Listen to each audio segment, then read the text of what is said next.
Ce matin, Roger nous propose de lire ce petit verset dans Actes chapitre 10, le verset 44. Alors Pierre dit : « Peut-on refuser l'eau du baptême à ceux qui ont reçu le Saint-Esprit aussi bien que nous ?» Seigneur, ce matin, comme chaque dimanche, j'aimerais vraiment te remercier pour cette liberté que nous avons de nous assembler ensemble. Comme je le prie souvent, tu le sais, on a une pensée pour toutes ces personnes qui ne peuvent pas s'assembler librement, qui sont persécutées dans le monde. Seigneur, tous nos frères et sœurs qui sont dans ces situations bien difficiles. Alors Seigneur, vraiment te remercier, oui, pour cette liberté que nous avons ici. Seigneur, aussi te demander de faire taire nos esprits, les bruits du dehors, afin que nous entendions pleinement la parole que nous allons entendre, et de mettre notre cœur à ta disposition afin qu'il soit transformé par ce que tu nous enseignes. Seigneur, veille aussi sur tous les membres de notre Église qui ne peuvent se joindre à nous. Pose ta main sur eux là où ils sont et permets-leur d'être dans la joie et dans ton amour ce matin. Amen. Eh bien, comme chaque dimanche de Ducasse, on n'est pas très nombreux. Nous avons un renfort de notre frère qui nous visite avec son épouse, le pasteur Mukwege, notre voisin qui actuellement voyage beaucoup. Il me dit qu'il revient du Kivu là-bas. Ouais. Il nous dira peut-être quelques mots tout à l'heure, un peu de la situation là-bas. Je pense qu'on est tous un peu soucieux pour cette épidémie d'Ebola, mais il me dit qu'à Bukavu, ça va, j'ai bien compris. Donc, comme toujours, c'est toujours très complexe la situation au Congo. Voilà. Eh bien, j'aimerais continuer ce matin avec vous cette série de réflexions sur un peu les fondements de la foi.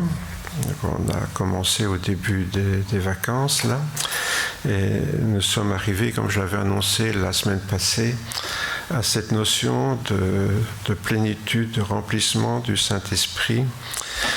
Et c'est un sujet qui est délicat parce qu'en fait, il est un peu à l'origine de beaucoup de tensions, je dirais même au sein du monde protestant évangélique. Vous savez, on a tendance souvent à distinguer les protestants libéraux qui ne croient pas vraiment à la Bible ni à Dieu d'ailleurs souvent, et qui sont plutôt philosophes que vraiment chrétiens. Et puis d'un autre côté, il y aurait les protestants évangéliques qui sont attachés à la Bible et à la conversion, à la nouvelle naissance, et qui malgré tout constituent une mouvance assez diverse. Pourquoi ? Parce que si tous on croit à l'autorité de la Bible, on n'interprète pas tous de la même façon. Et ça crée certaines tensions. Vous savez pas que j'étais président de l'Alliance évangélique pendant de nombreuses années et je rêvais un peu naïvement d'un œcuménisme évangélique. Et j'ai réalisé que c'est pas si facile que ça, finalement. Parce qu'à certains moments, chacun retourne chez soi et voilà, les tensions subsistent. Je dirais que globalement, c'est très caricatural parce que c'est plus subtil que ça, mais enfin globalement, on a actuellement d'un côté les chrétiens plutôt de tendance charismatique, qui sont globalement, je dis globalement parce qu'il y a des variantes issues du mouvement de Pentecôte du début du siècle passé, je parle toujours, il ne faut pas oublier que j'ai 82 ans, donc quand je parle du siècle, moi c'est le mien. Et puis les chrétiens non charismatiques. Donc, alors, c'est un peu de ça que j'aimerais parler ce matin.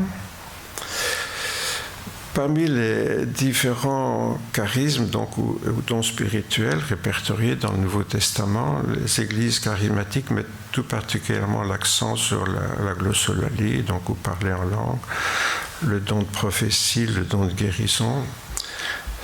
Ils croient aux autres dons aussi, comme nous d'ailleurs, mais c'est surtout ces trois-là qui sont mis en évidence. Dans les églises non charismatiques, on considère souvent que ces dons restent exceptionnels, et puis certaines tendances affirment aussi, avec Augustin d'ailleurs, que ces dons auraient disparu à l'époque des apôtres. Donc, si vous voulez, l'idée, ça serait que c'était des dons qui sont bien dans la Bible, mais qui ont disparu avec l'Église apostolique. En tout cas, Augustin, au début du IVe siècle, disait que ça n'existait déjà plus dans l'Église. Alors, vous voyez, chacun a un peu ses arguments. Certains disent non, c'est toujours actuel. D'autres disent non, c'était pour le début de l'Église, mais ça n'existe plus. Alors, évidemment, c'est des points de vue assez différents et difficilement conciliables. Je trouve c'est intéressant quand même de voir dans 1 Corinthiens 13 ce que Paul en pense, un passage qui souvent et assez stupidement est pris pour les bénédictions de mariage alors que ça n'a rien à voir puisque ce n'est pas de l'amour conjugal dont Paul parle dans 1 Corinthiens 13, mais enfin voilà, vous remarquerez que très souvent on le retrouve dans les mariages. Dimanche dernier, donc, nous avons également vu les deux tendances évangéliques diverses à propos du baptême du Saint-Esprit. Comme Jésus se trouvait au milieu des apôtres, il leur recommanda d'attendre ce que le Père avait promis, ce que je vous ai annoncé, leur dit-il, car Jean a baptisé d'eau, mais vous, dans peu de jours, vous serez baptisés du Saint-Esprit. Vous recevrez une puissance, le Saint-Esprit survenant sur vous, et vous serez mes témoins jusqu'aux extrémités de la terre. Si j'y reviens aujourd'hui, c'est parce que ces deux tendances donc, divergent aussi au sujet de la plénitude du Saint-Esprit, ce dont nous allons parler aujourd'hui. Donc. Mais avant d'y venir, faisons un petit rappel. Pour les chrétiens non charismatiques, donc le baptême du Saint-Esprit correspond au don du Saint-Esprit au moment de la conversion. Donc le Saint-Esprit vient sur les chrétiens au moment de la conversion et c'est ce que la parole de Dieu appellerait le don du Saint-Esprit. Le baptême du Saint-Esprit, c'est la même chose. Son rôle étant de nous éclairer, bien sûr, sur la portée du sacrifice de Jésus et de nous conduire à la repentance pour le pardon des péchés. Autrement dit, j'avais montré que c'est impossible de prendre conscience qu'on est pécheur et qu'on a besoin de Dieu dans notre vie pour être pardonné si ce n'est pas le Saint-Esprit qui nous éclaire et qui nous donne cette conviction de péché qui nous conduit à une vraie repentance et donc à la conversion. Après la conversion, l'Esprit nous conduit à l'engagement du baptême d'eau et fait de nous donc des témoins de Jésus-Christ dans ce monde. Pour un croyant, le baptême du Saint-Esprit est donc bien la première expérience de la grâce. D'ailleurs, aucun texte du Nouveau Testament n'assimile explicitement à une seconde expérience. Il n'y a pas de lien direct entre le baptême du Saint-Esprit et une seconde expérience de l'Esprit. Après avoir parlé du baptême d'Esprit et avant de parler de la plénitude de l'Esprit, j'aimerais quand même faire une petite précision à propos d'un baptême de feu dont Jésus parle on va y venir tout de suite. Dans Luc, et on retrouve le même passage dans Matthieu, Jean-Baptiste dit à tous, « Moi, je vous baptise d'eau, mais il vient celui qui est plus puissant que moi, et je ne suis pas digne de délier la courroie de ses souliers. Lui vous baptisera du Saint-Esprit et de feu. » C'est là qu'apparaît pour la première fois donc cette idée de baptême de feu, c'est dans la bouche de Jean-Baptiste. Alors notez bien qu'il dit de Saint-Esprit et de feu. En faisant le parallèle donc avec la Pentecôte, certains considèrent que le baptême de feu est l'autre nom qu'on pourrait donner au baptême du Saint-Esprit, puisque vous vous rappelez, le jour de la Pentecôte, il y a ces petites flammes, enfin des lumières semblables, il n'est pas dit que c'est du feu, c'est semblable, des langues de feu sont venues sur les apôtres. Mais on se demande quand même, si je dis je vous donnerai des pommes et des poires. C'est parce que les poires, c'est pas des pommes, et les pommes, c'est pas des poires. Donc on peut penser que le baptême du Saint-Esprit et de feu, c'est pareil, c'est deux choses différentes. D'autres considèrent donc que semblable au feu qui purifie, la fonction du Saint-Esprit serait de purifier les cœurs. Ce serait ça l'idée. Et vous avez remarqué, je vous ai déjà dit la semaine passée, que c'est une idée qui revient très souvent dans les cantiques. Le Saint-Esprit qui purifie. Mais le rôle du Saint-Esprit est de nous éclairer, et non de nous purifier. Pourquoi ? Parce que Jésus est le seul à pouvoir nous purifier de nos péchés, puisqu'il est mort sur la croix. Le rôle de l'Esprit est de nous éclairer comme les flammes. N'oublions pas qu'à l'époque de Jésus, quand ces choses ont été écrites, le seul moyen de s'éclairer, c'était de faire du feu, d'avoir des flammes. Donc les lampes à huile, c'était ce qu'utilisaient le plus souvent les gens à l'époque, étaient des petites flammes, comme les bougies si vous voulez, et c'est ces flammes qui éclairaient. Alors le rôle des flammes venues sur les disciples à la Pentecôte est vraiment cet Esprit Saint qui nous éclaire, puisqu'on a vu c'est son premier rôle. Si lui ne vient pas en nous pour nous éclairer sur nos péchés, on pourrait éventuellement demander pardon parce qu'on a peur d'aller en enfer, mais ce n'est pas une véritable repentance. Le Saint-Esprit, donc, nous purifie. S'il le fait, c'est indirectement, donc en nous accordant la grâce de comprendre et de recevoir le pardon de nos péchés. Dans ce sens-là, on pourrait dire qu'il nous purifie parce qu'il nous a éclairés sur ce que Jésus a fait. Oui, mais c'est un peu tiré par les cheveux quand même. De plus, dans la Bible, le feu est toujours l'image de l'épreuve et de la souffrance. Si on regarde tous les passages où il est question du feu, surtout dans le Nouveau Testament, on s'aperçoit que c'est toujours une image du feu qui purifie, mais au travers de la souffrance. Jésus leur dit, « Pouvez-vous boire la coupe que je vais boire ou être baptisé du baptême dont je dois être baptisé ?» Nous le pouvons, dirent-ils. Et Jésus leur répondit, « Il est vrai que vous boirez la coupe que je dois boire et que vous serez baptisés du baptême dont je dois être baptisé. » N'oubliez pas que Jésus avait déjà été baptisé par Jean-Baptiste, donc il parle d'un autre baptême ici. Et on comprend dans le contexte, il parle de ses souffrances et de sa mort sur la croix. Et il annonce à ses disciples qu'eux aussi seront baptisés de ce même baptême que lui va connaître en mourant sur la croix. Jésus annonce donc qu'il va connaître ce baptême du feu en sacrifiant sa vie sur la croix. Alors, ses disciples connaissent déjà le feu du rejet à cause de leur foi, mais ils vont bientôt connaître le feu de la persécution. C'est vrai qu'on voit les disciples qui ont peur. Ils se rendent compte que d'être les disciples de Jésus, c'est dangereux.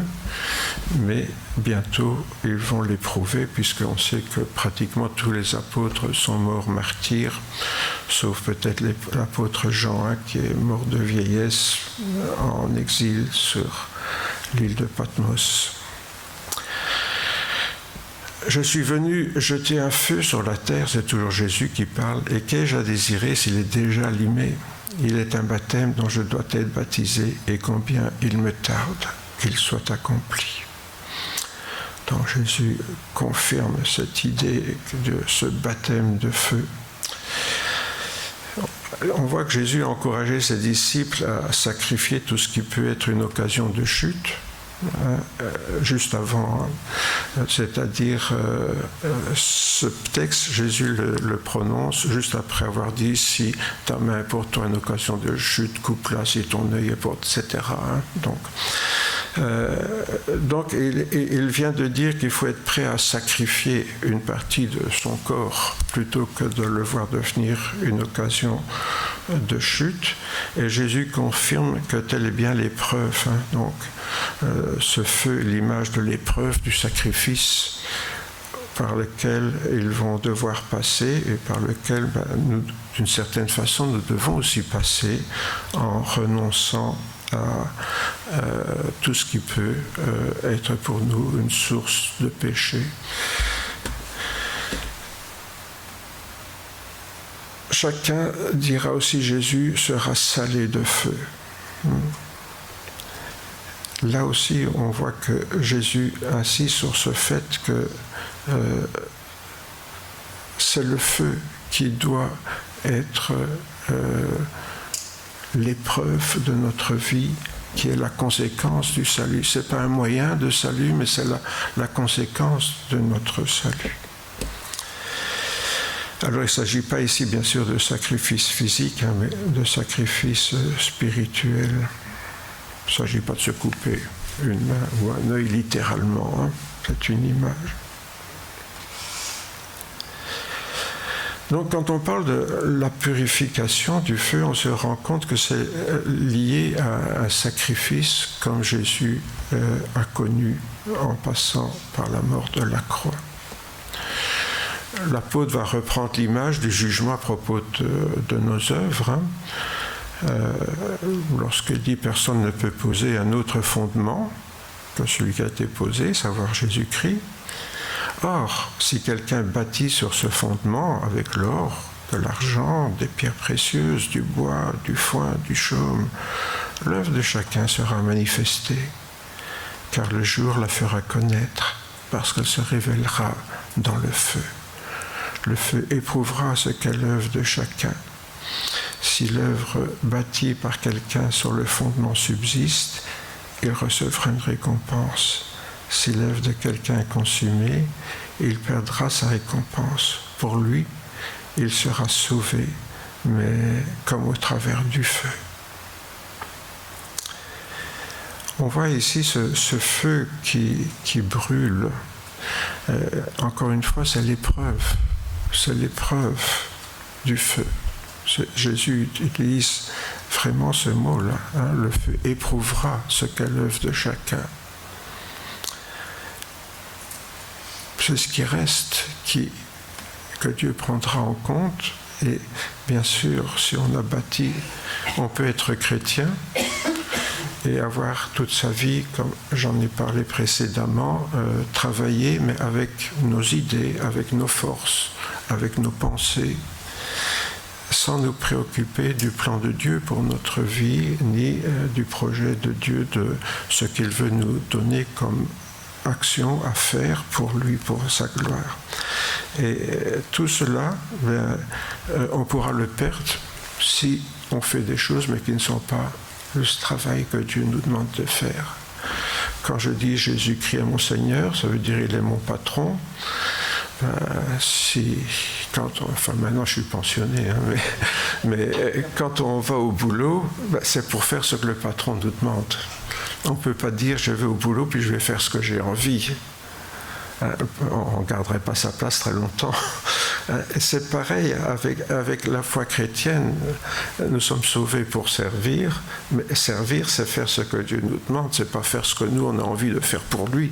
Ah, mais je le fais pour Dieu. Oui, mais c'est pas ça qu'il te demande. L'épreuve du feu donc ne sauve pas, c'est un jugement de nos actes et l'Esprit a pour mission de nous éclairer avant, bien sûr, d'y être confrontés. Venons-en maintenant à la plénitude du Saint-Esprit, donc plus exactement aux deux formes de plénitude du Saint-Esprit. Et c'est ici, si vous voulez, que le bât blesse à propos de cette plénitude de l'Esprit. N'oublions jamais donc que dans les enseignements de Jésus, le don du Saint-Esprit est systématiquement associé au Père et au Fils, si bien qu'avec l'Esprit, nous recevons la plénitude de Dieu lui-même.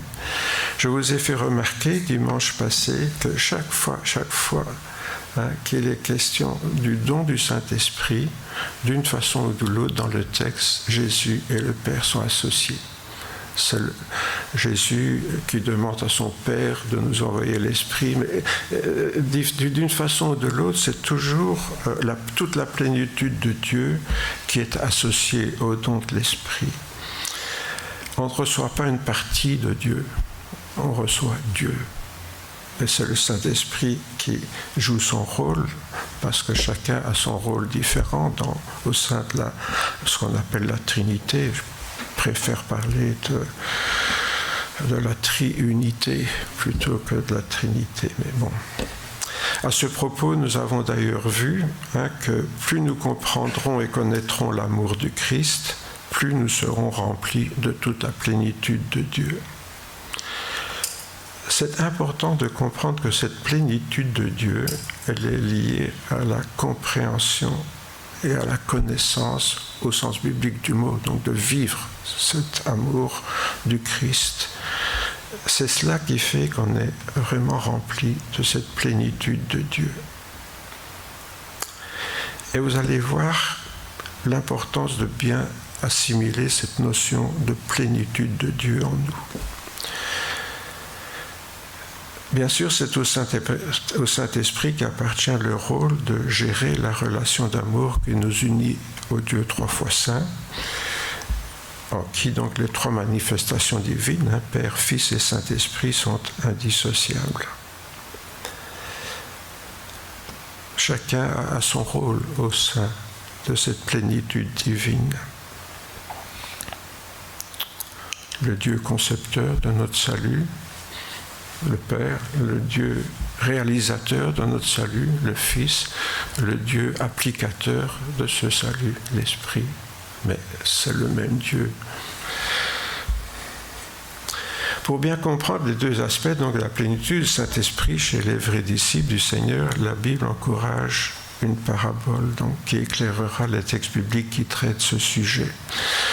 C'est la relation d'amour entre Dieu et le croyant. C'est un parallèle quelque part que l'apôtre Paul fait entre l'amour d'un homme et d'une femme. Puisque Jésus est notre époux, et nous sommes l'Église en tant qu'Église, nous sommes l'épouse du Seigneur. Dans un couple, il existe des relations intimes, je ne vous apprends rien, l'amour entre un homme et une femme, qui conduit à des expériences de plénitude en forme de climax. J'espère que je ne dois pas vous faire un dessin pour que vous compreniez de quoi je veux parler. Et bien sûr, il y a de ces couples qui se disputent toute la journée, mais qui se réconcilient tous les soirs sur l'oreiller. Vous voyez ? Il y a des chrétiens qui me font songer un peu à ça, dans leur vie avec le Seigneur. C'est très intense, mais dans le mauvais comme dans le bon, quoi. Mais c'est intense.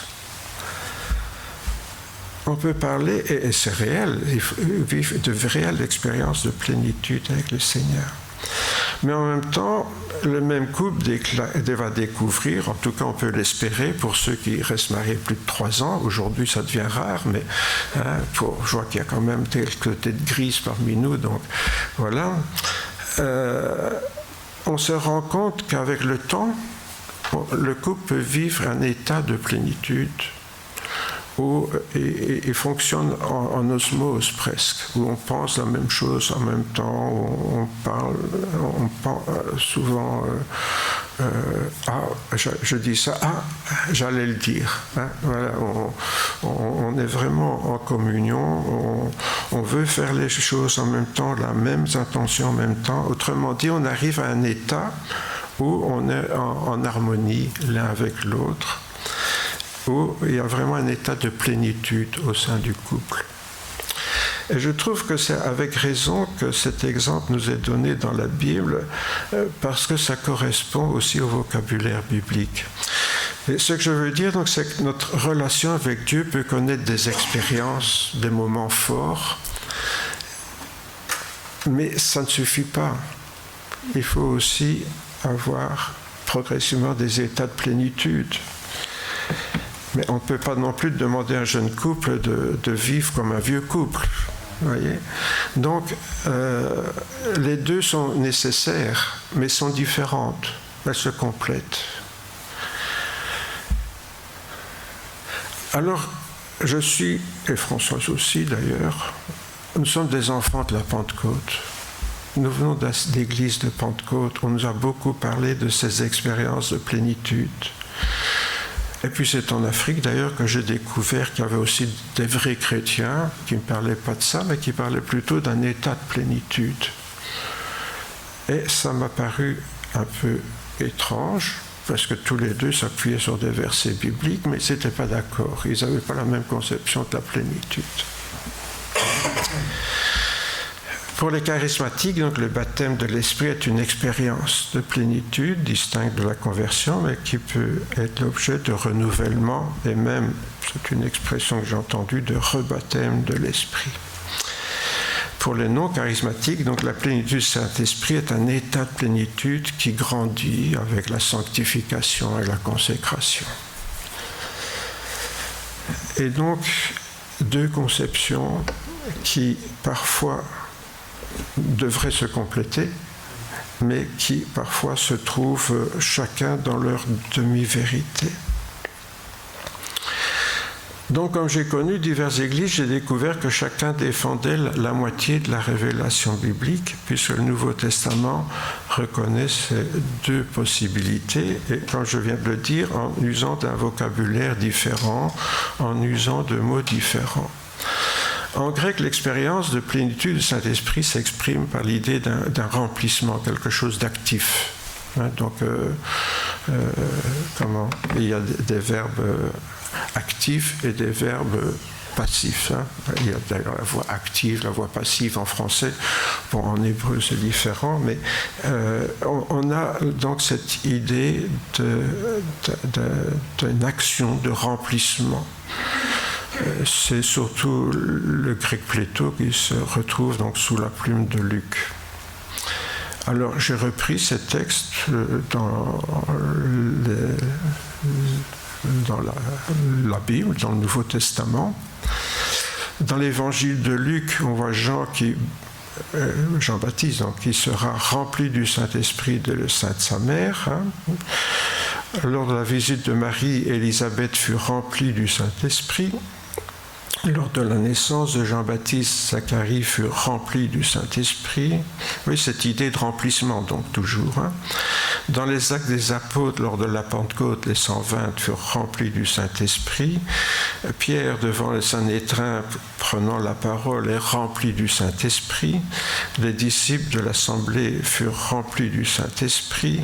Et Ananias pria Paul pour qu'il soit rempli du Saint-Esprit. Et Paul, rempli du Saint-Esprit, va fixer les yeux sur Élymas, le magicien, etc. Bon, je vous renvoie à tous ces passages. Je ne les ai pas écrits parce qu'on est encore là demain.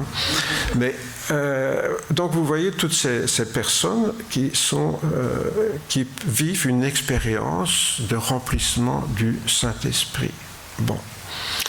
Et pour être complète, donc signalons aussi que dans le Nouveau Testament, cette expérience de plénitude peut avoir lieu lors de la conversion ou plus tard. Il y a dans tous les passages que j'ai cités, il y a des moments qui ont lieu au moment de la conversion et ils peuvent être accompagnés ou non de dons spirituels, comme notamment le parler en langue. Le jour de la Pentecôte, ils furent remplis du Saint-Esprit et se mirent à parler en d'autres langues selon que l'Esprit leur donnait de s'exprimer. Et dans Acte 10, donc chez Corneille, le Saint-Esprit tomba sur tous ceux qui écoutaient la parole annoncée par Pierre et on les entendait parler en langue et exalter Dieu. Alors Pierre dit, peut-on refuser l'eau du baptême à ceux qui ont reçu le Saint-Esprit aussi bien que nous?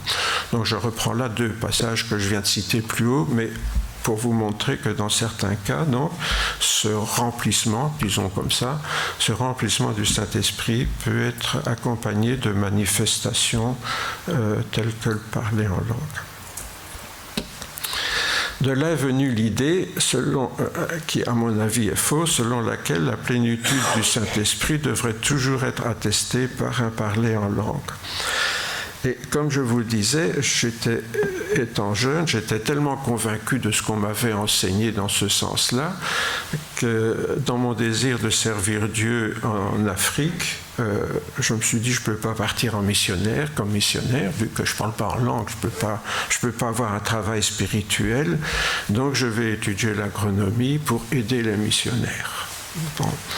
Et arrivé sur place, je vous ai rappelé, je ne vais pas recommencer aujourd'hui, dans quelles circonstances j'ai découvert qu'on pouvait vraiment avoir une action spirituelle sans avoir jamais parlé en langue.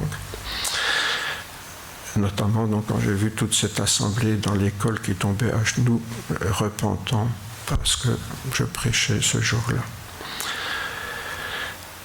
Dans le grec du Nouveau Testament, maintenant, l'état de plénitude exprime plutôt l'idée d'un statut, de maturité, une position plus stable de celui qui est habituellement plein du Saint-Esprit. Et c'est le grec pléreis, la forme, la première forme parfois que je n'ai pas dit tout à l'heure, ça peut être aussi la forme pimplémi. Vous savez, les verbes peuvent parfois être conjugués différemment. Toutes les versions ne font pas la nuance entre état et expérience de plénitude. Donc sur le français, c'est pas toujours facile d'avoir la différence. Bon, donc je vous le dis tout de suite. Dans les Actes des Apôtres, on voit donc les diacres où il est dit « choisissez 7 hommes pleins d'Esprit Saint et de sagesse ». Donc c'est des gens qui sont reconnus comme étant pleins d'Esprit Saint. Ils élurent Étienne, homme plein de foi et d'Esprit Saint, et les 6 autres. Lors de la lapidation d'Étienne, donc Étienne possédait, c'est même possédé là, c'est pas seulement rempli, c'est le possédé Saint-Esprit leva les regards, etc. Et ailleurs encore, Barnabas était un homme de bien, plein d'Esprit Saint et de foi. Ici, on voit des gens qui sont remplis du Saint-Esprit, mais dans une sorte d'état, alors plutôt, de plénitude. Et ici, c'est accompagné plutôt des fruits de l'Esprit ou comment dirais-je, de caractéristiques qui signalent qu'ils sont habituellement comme ça, des hommes reconnus comme conduits, agissant par le Saint-Esprit. On remarquera que le fait donc d'être plein est souvent associé à la foi ou à la sagesse donc dans ces passages. Bref, nous avons pu remarquer que les expériences de plénitude sont des phénomènes soudains. Quand on a vu qu'il y a des gens qui sont remplis, bon, ben ça, je ne vais pas dire ça leur tombe dessus, mais quasiment, qui suscitent un ressenti encore plus exaltant quand la plénitude s'accompagne de glossolalie ou d'autres passages de prophétie. Mais bien que passagères, ces expériences de plénitude entretiennent l'amour et relancent le zèle pour Dieu, un peu comme une relation intime dans le sein d'un couple qui s'entend bien, qui a de bonnes relations. C'est vrai que ces expériences amoureuses entretiennent l'amour, entretiennent la qualité de la relation, stimulent aussi la relation. Donc ces expériences de plénitude sont quand même assez fondamentale dans la vie d'un chrétien. On ne peut pas dire oui, ça c'est pas important. Si, c'est important. Comment dirais-je, je peux vivre avec ma sœur, mais c'est pas ma femme. Ce qui caractérise quand même la relation avec ma femme, c'est que justement, elle m'a aidé à faire 3 filles, quoi. Donc voilà, il y a quand même dans un couple autre chose que l'amitié ou l'affection entre un homme et une femme. Il y a cette intimité profonde. Et je dirais, c'est pareil avec Dieu. On peut croire en Dieu, mais pas avoir vraiment une relation avec lui. Vous voyez, et ça pose un problème. Pour sa part, l'état de plénitude pourrait sembler plus fade, du fait que ça peut passer inaperçu. C'est vrai que 2 petits vieux dans un qui s'aiment bien, etc., ça ne fait pas beaucoup de bruit. On ne le remarque pas, c'est dans le non-dit parfois. Simplement, ils s'entendent bien, ils fonctionnent en osmose, et ils s'entendent même si bien qu'on ne remarque pas que tout va bien, quoi. Vous savez, c'est toujours les trains qui arrivent en retard qu'on remarque, mais pas ceux qui sont à l'heure. Bon, dans un couple, souvent, c'est pareil. Et je songeais à notre frère Jacques, qui malheureusement n'est plus là avec sa compagne. Mais Françoise, au téléphone, elle a parlé avec lui et dit, ça fait combien d'années qu'ils étaient ensemble ? 18 ans, et il dit, ça fait 18 ans que je vivais avec elle et on ne s'est jamais disputé. Hein? Ben, franchement, je n'oserais pas en dire autant avec François. Très honnêtement. Donc c'est beau ça. C'est beau ça. Mais c'est beau, mais ça passe inaperçu. Alors, une vie des chrétiens qui n'auraient que ça sans rien d'autre, ben, oui, c'est bien, mais ça manque un peu de peps, quoi, vous voyez. En fait, quand on voit les exemples d'Étienne et de Barnabas, ben, c'est loin d'être le cas dans l'Église. Hein. On peut avoir une vie calme, mais en même temps vivre des choses très fortes avec Dieu. Mais que personne ne remarque. Et puis on peut faire des expériences assez spectaculaires que tout le monde remarque, mais qui n'impliquent pas vraiment une grande fidélité dans la relation avec Dieu. Vous voyez, c'est des poussées de fièvre par moment, mais voilà. Bon. Donc, qu'est-ce que je veux dire par là ? C'est que la Bible, elle atteste clairement de deux aspects. Dans le vocabulaire lui-même, vous voyez, c'est même pas, j'ai pris l'image du couple tout à l'heure, mais le vocabulaire que Luc utilise est tout à fait caractéristique. Pour les églises charismatiques, donc le lien entre l'expérience de plénitude et l'état de plénitude est évident. Pourquoi ? Parce que pour pouvoir être plein, il faut avoir été rempli. Oui. Donc, je dirais que dans les églises de tendance charismatique, il y a une logique là. Il y a une certaine logique. Même s'ils mettent l'accent sur l'expérience de plénitude, mais généralement, on considère que les deux sont liés, vous voyez ?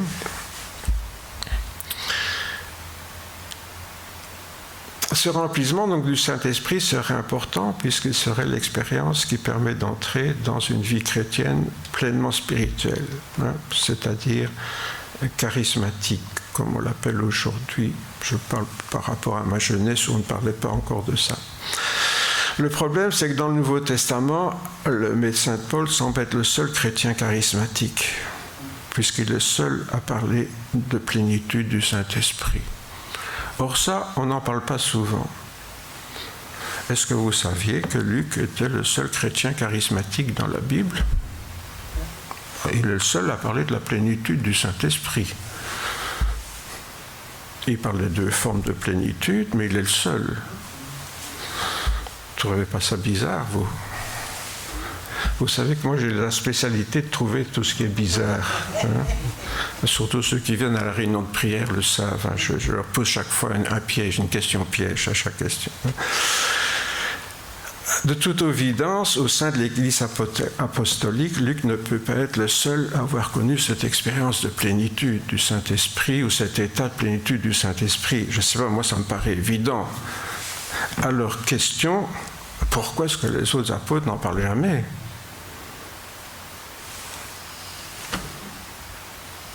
Ah.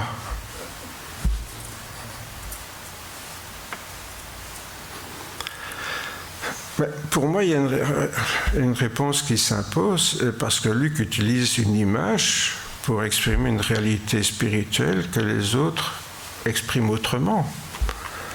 C'est la seule explication, c'est que quand les autres parlent de ce qu'ils ont vécu, ils utilisent un autre langage. Puisque Luc est le seul à parler d'être rempli ou plein du Saint-Esprit.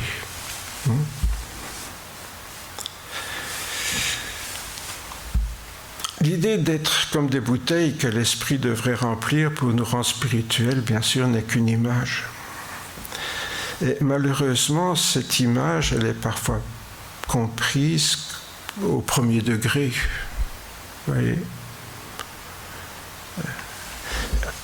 Qu'est-ce qui se passe alors ? Prendre à la lettre peut nous faire rater la réalité spirituelle. Si je prends l'image plutôt que la réalité, vous voyez, il y a un problème là. Alors l'image est importante pour faire comprendre la réalité, mais c'est la réalité qui est importante. Ce n'est pas forcément l'image qu'on utilise. Alors Luc utilise cette image, c'est une image qui peut aider à comprendre, mais évidemment c'est ce qu'il y a derrière l'image qui est important. Et ça, vous savez, depuis quelques dimanches, c'est les épisodes. Je vous en parlerai au prochain épisode. La manière dont les autres apôtres parlent de cette expérience. Mais je voudrais quand même continuer un peu avec ça. En réalité, il semble que dans la théologie de certains croyants, il y a un malentendu aujourd'hui à propos du charismatisme. C'est un mot qui n'existe pas dans le Nouveau Testament en tant que tel, bien sûr, et qui serait centré sur l'action du Saint-Esprit dans l'Église. Vous savez, le danger, souvent, c'est ça, c'est d'inventer ce dont la Bible ne parle pas. Or, on parle de charismatisme. Quand on dit charismatique, aujourd'hui, automatiquement, c'est le Saint-Esprit. Bon, je crois que tout le monde est d'accord avec ça. Enfin, avec cette réalité, pas avec la réalité théologique.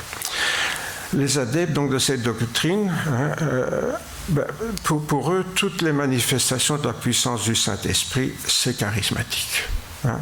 C'est-à-dire la plénitude du Saint-Esprit dont on vient de parler, les dons spirituels, donc les charismes, c'est de là que vient le mot, sont charismatiques. Autre mot inconnu du Nouveau Testament. Parce qu'on parle de charisme, mais on ne parle pas de charismatisme ou de charismatique.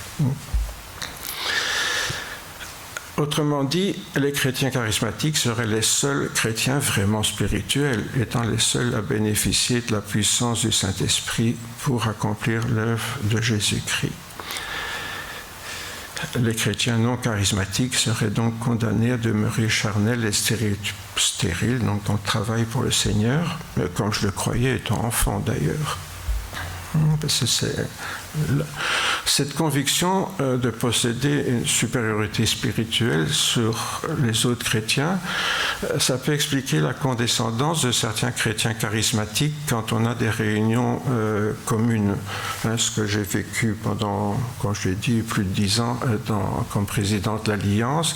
Dès le moment où on travaille ensemble en dénominations différentes, on sent très vite une mainmise des charismatiques qui s'imposent comme étant plus spirituels que les autres. N'oublions pas, je fais une petite remarque, que les chrétiens charnels sont les croyants qui ont accepté Jésus comme leur sauveur, pour le pardon de leurs péchés, mais pas comme leur Seigneur pour se livrer complètement à lui dans toute leur vie. On a vu ça à d'autres moments. Donc charnel, c'est clair. On accepte d'être pardonné, mais avoir Jésus comme patron, non. Je continue à vivre comme avant. Autrement dit, on accepte le pardon de ses péchés, mais pas de changer de vie. Dans le grec du Nouveau Testament, donc, le mot charis signifie grâce, faveur. C'est une grâce, c'est une faveur. Et le mot charisma, charismatocle, désigne tous les dons, tels que les dons spirituels. C'est synonyme dans le Nouveau Testament, un charisma, c'est les dons, mais les dons spirituels, donc les dons du Saint-Esprit. Les dons qui sont imputables donc à la grâce de Dieu pour les croyants. C'est pour ça qu'on les appelle charismes, parce que c'est des dons, c'est des grâces que Dieu nous accorde. Donc littéralement, quand on traduit par don, c'est une grâce, quoi, un privilège, une faveur que Dieu nous accorde. En réalité, si on tient vraiment à utiliser le mot charismatique, on devrait l'appliquer donc à tout ce qui est grâce de Dieu. Pourquoi l'appliquer seulement aux dons spirituels ? Vous voyez, déjà là, il y a un a priori. C'est comme si les dons spirituels étaient les seules grâces. Ben non, la première grâce que Dieu nous accorde, c'est le pardon, c'est le salut. Donc tous ceux qui sont sauvés, et tous ceux qui ont accepté le pardon de Jésus-Christ, qui ont reçu cette grâce, par définition, s'il y a une grâce qui est vraiment évidente pour les chrétiens, c'est celle du salut en Jésus-Christ, et pas seulement les dons spirituels. Logiquement, donc, toute personne qui reçoit la grâce du salut est charismatique, si on veut employer le mot charismatique. Ou alors, on n'a pas reçu la grâce. Celle qui refuse la grâce, alors ne serait pas charismatique et ne serait pas sauvée. Oui, mais le mot charismatique, donc, est employé de manière abusive, manifestement, quand on voit le sens qu'il a dans le texte grec du Nouveau Testament. Bref, l'emploi du mot charismatique réservé à la puissance du Saint-Esprit est abusif et même hérétique.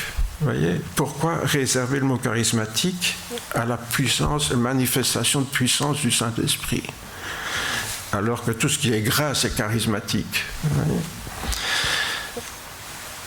Évidemment, là, ça fausse les relations entre chrétiens. Ah, moi, je suis charismatique parce que la puissance de Dieu, toi, tu n'es pas charismatique, tu es seulement sauvé.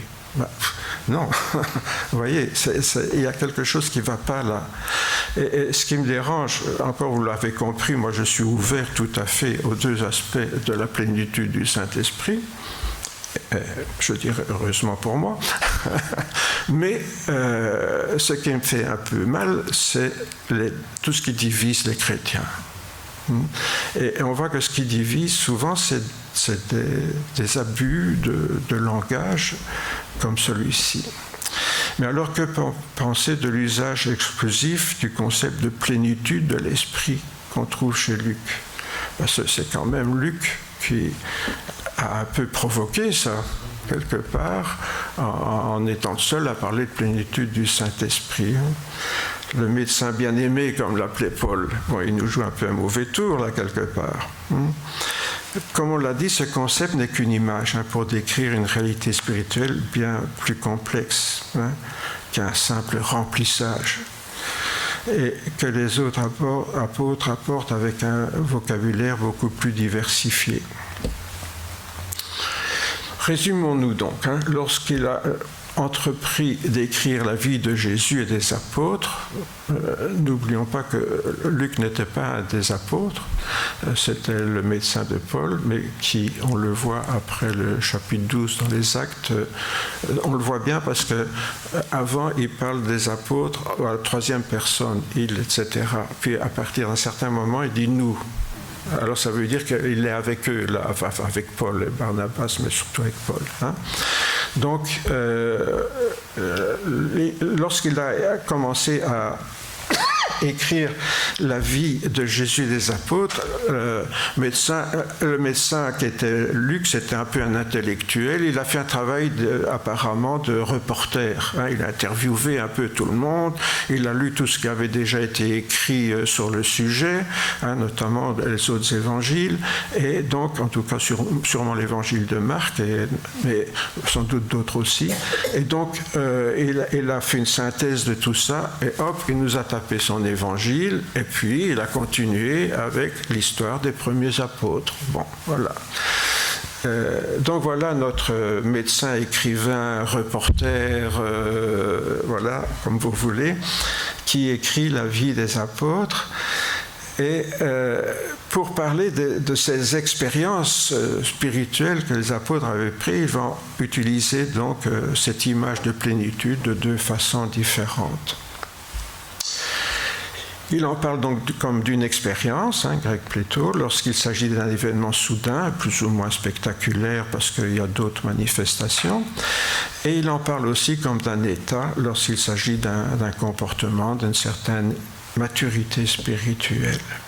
Voilà, on retient ça, je suis en train de résumer là. Lors d'un prochain culte, donc on essaiera modestement de découvrir ce que Luc a voulu regrouper ou résumer dans ces deux images de remplissage. Et je vous assure, il y a un paquet de versets, mais j'essaierai de simplifier comme j'ai fait aujourd'hui. Nous avons toutefois regretté que les chrétiens se soient divisés en retenant chacun qu'une seule de ces deux approches. Bon, je ne dis pas que c'est le cas de tous les chrétiens, heureusement, je ne suis pas le seul à faire des découvertes dans la Bible, mais malheureusement, il y a toujours ces deux tendances dans nos milieux, ceux qui mettent l'accent sur l'expérience, d'autres qui mettent l'accent sur l'état, ce qui ne serait qu'un demi-mal dans la mesure où il n'y a pas d'exclusion entre les deux. Ça, c'est toujours regrettable. On déplore donc cette exclusive qui a pu engendrer différents concepts un peu faux, comme celui charismatique, qui est bibliquement infondé, enfin du moins dans le sens où on l'utilise. Celui-ci, le danger, c'est de dépersonnaliser le Saint-Esprit en le chosifiant. Et on le réduit à une énergie mystique qui est censée booster leur puissance spirituelle. C'est ça qu'il y a de dangereux avec ce concept. On dépersonnalise le Saint-Esprit. Quand on parle d'une énergie, c'est plus quelqu'un. C'est une énergie. Vous voyez ? Or, pour certains chrétiens, le Saint-Esprit, c'est devenu ça. Pas tous, encore une fois, pas tous. Il ne faut pas dire non plus ce que je ne dis pas, c'est le danger là, que je mets en valeur. Et alors, vous voyez, le problème, ça va être de recharger ses batteries, vous voyez. Alors le Saint-Esprit se remplir du Saint-Esprit pour recharger ses batteries. Vous voyez, c'est cette idée de remplissement là. On branche la prise et puis hop, on est regonflé à bloc. Le problème, c'est qu'il y a certains séminaires qui rassemblent des croyants sincères et soucieux de recevoir la puissance d'esprit en vue de recharger leur batterie et pouvoir exercer des charismes. Que la publicité de ces séminaires, je reçois ça sur Internet, c'est fou ce qu'il y en a, pour avoir une sorte de super pouvoir, là, vous voyez. Le Saint-Esprit, ça devient une énergie qui nous donne des super pouvoirs. Alors, lorsque la vie chrétienne devient ça, ça devient une caricature de la vie chrétienne. Alors encore une fois, tous les charismatiques ne sont pas comme ça, heureusement, et tous les non-charismatiques ne sont pas forcément anti-plénitude du Saint-Esprit non plus. Maintenant, heureusement, il y a quand même, comment dirais-je, une certaine osmose dans les milieux évangéliques, mais il y a quand même donc ce danger qui subsiste de dépersonnaliser le Saint-Esprit en faisant simplement une énergie mystique là, qu'on recevrait. Mystérieusement, et voilà. Cependant, l'image d'un couple aimant nous a démontré que les deux approches de Luc étaient vraiment légitimes et complémentaires, et c'est vraiment ce qu'on doit retenir ce matin. Donc, dans ses écrits, Luc utilise deux images personnelles de la plénitude de l'esprit afin de décrire des réalités spirituelles plus complexes et nuancées qui sont présentées en termes différents par les autres rédacteurs du Nouveau Testament. Et c'est ce que nous verrons, Dieu voulant, et si Dieu nous prête vie, dimanche prochain, non pas dimanche prochain, c'est notre frère Guy qui prêche, mais peut-être le ou les dimanches suivants. Je vous invite à prier. Oui Seigneur, ce matin nous voulons te remercier pour ta grâce, pour ton amour manifesté en Jésus-Christ. Cette grâce charis, Seigneur, qui fait de nous vraiment des rachetés par grâce, mais aussi des hommes et des femmes qui sont l'objet de tes grâces dans les dons spirituels, mais bien d'autres choses encore dont tu veux nous combler dans ton amour. Oui Seigneur, nous ne sommes pas simplement des bouteilles que tu remplis, nous sommes des êtres humains comme ton Fils Jésus-Christ l'a été, afin Seigneur d'être en communion avec nous, afin de nous entraîner dans cette communion avec le Père au travers de sa mort sur la croix. Et Seigneur, ce matin, te remercions pour l'Esprit Saint, parce que c'est lui qui nous éclaire et qui nous place au bénéfice de tout ce que Jésus a fait pour nous. Et nous te demandons cette grâce, Seigneur, d'être en tout moment vraiment sous l'action de ton Esprit, capable d'agir, de penser, de parler, comme Jésus le ferait s'il était là. Oui, Seigneur, fais de nous de vrais disciples, des disciples fidèles en toutes choses et conscients de leurs privilèges. Oui, tout est grâce, Seigneur, et tout est grâce venant de toi, en Jésus-Christ et par l'Esprit. Amen.